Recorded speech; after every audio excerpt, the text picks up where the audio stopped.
هادشي اللي غادي تسمعوا دابا ماشي غوسيب وماشي تصفيات حسابات بين يوتيوبرز. هاد التسجيل المنسوب لجوكر باك الا كان صحيح كيخرجنا من عالم القنوات واللايفات ويدخلنا لمنطقه اخطر، منطقه الحمايه، النفوذ والناس اللي كيتحركوا من مور الستار.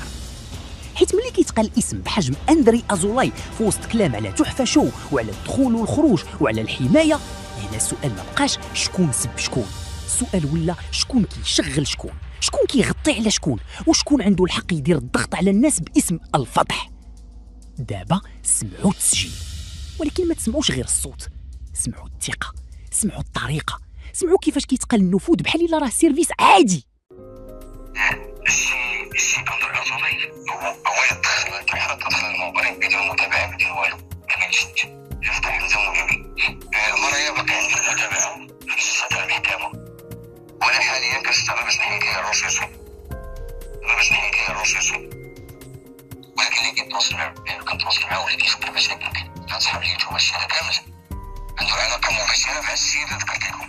كيوصلنا الدوسي لفوق، السلام عليكم، تنصيب دبلوماسي حساس كانوا على واحد المصالح اللي كتربط هذا باش تعلم الميديا والحزب كامل. هادي ماشي زلة لسان، هادي نافذة فتحات على واحد العالم كامل. إلا كان هاد التسجيل مفبرك فالموضوع خطير وخاص اللي فبركو يتحاسب.